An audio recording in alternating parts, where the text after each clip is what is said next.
I'm very happy to be joined by the phone from Toronto with the creator and artistic director, as well as jazz violinist from Bowfire, Mr. Lenny Solomon. Mr. Solomon, thank you so much for coming on today. That's quite all right. It's a pleasure to speak with you, Michael. And for those who don't know, what is Bowfire all about, and how did you come together?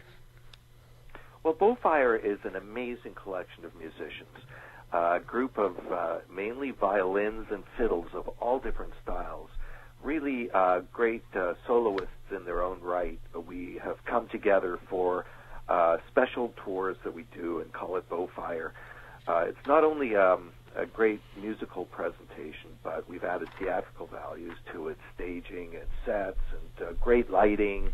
There's step dancing in it and singing. So it's really a whole lot of fun for a whole lot of people. And you're kicking off an all-Ontario tour here in Kingston tomorrow night. What are the audiences in for?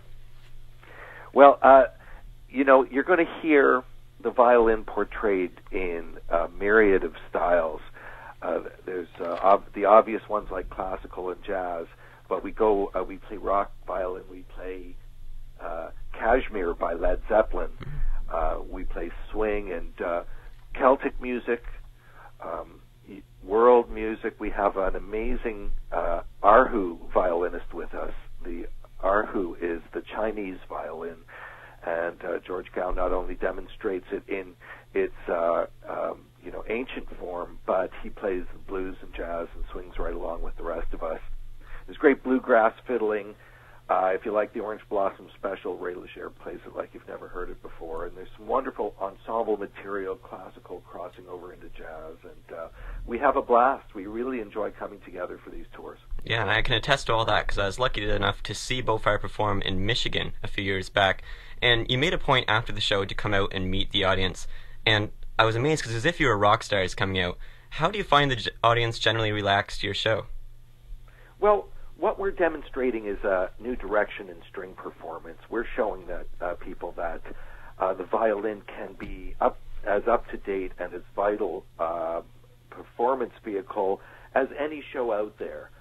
So audiences get supercharged, exhilarated, and really come away feeling as though they've had a new experience. And as a result, we get great reaction from fans. And you've traveled around the world. Do audience react differently in different places? Well, when we were in China, our great, as I mentioned, our great Erhu violinist, George Gao, was treated like one of the Beatles. We knew he was good, and he's a great guy and an amazing musician. But his regard in China is that he's the number one Chinese violinist in the world, and the audience is just freaked out for him. Yeah, well, when it comes to fusion groups, there's been some actually pretty scary stuff put out there. I wouldn't be surprised if there's a Bagpipes Do Baroque album or something like that out there. And to me, fusions rarely seem to work, but for some reason, Bowfire, it just clicks. And what do you think is the key to making a successful fusion? Yeah, that's a good question. When I first put the group together, these were musicians that I knew previously or had wanted to work with. A very careful selection. It turned out the chemistry was right. Everybody brought their best 5 minutes, and I wrote or commissioned that fusion element into ensemble material that connects one solo performance to another. Right. And you were able to assemble this avalanche of talent with a cast made up of the finest fiddle and violin virtuosos from all over the map. Being a member of Bowfire requires one to step out of a musical comfort zone, because even though you step into Bowfire as a professional fiddler, you're forced to play classical music as well. Do you find it difficult to get these musicians to learn and perform such a diverse range of music? Part of why I choose certain people to be in the group is because of their ability to step beyond their particular selected style. People with very open minds musically that are willing to try new things. So it's always very exciting for these violinists and fiddlers to get together to learn and share what we all can offer as individual stylists. So it takes a certain headspace to be able to play violin in all its styles and forms that we demonstrate. Right, and a true musician is someone who's able to do that, and you've been able to assemble quite the lineup of them. And Mr. Solomon, musicians tend to have several projects on the go at once, and I know you're no exception to that. What else have you been up to lately?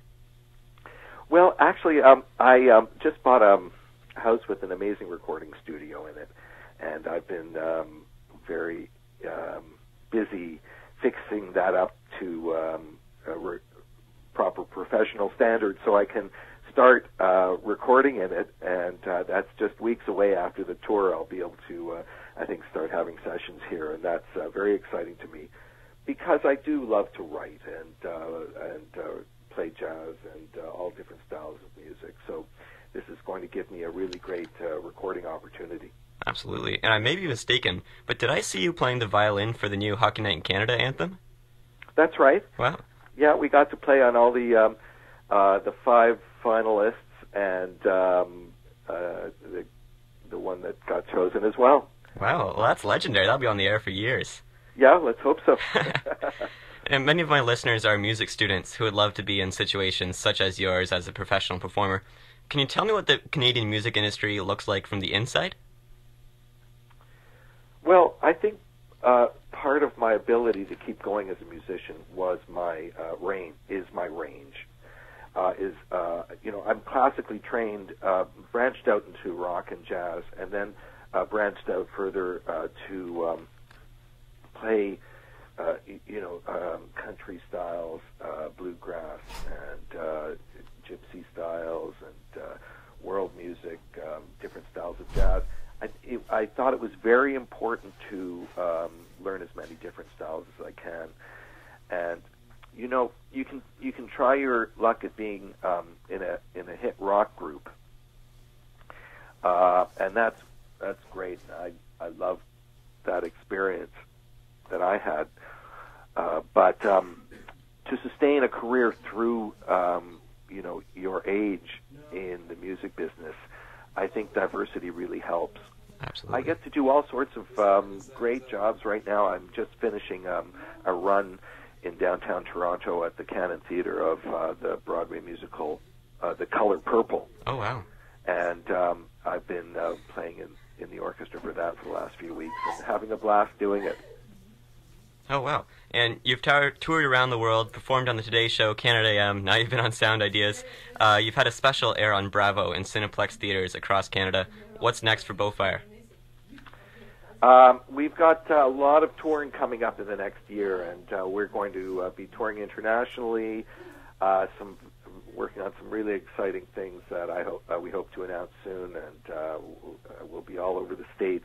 That's where we tour as a rule, is in the States, so we're really pleased to be able to bring Bowfire to our home, not only our home country, but our home province, and playing at the Grand Theatre in Kingston is going to be a real treat.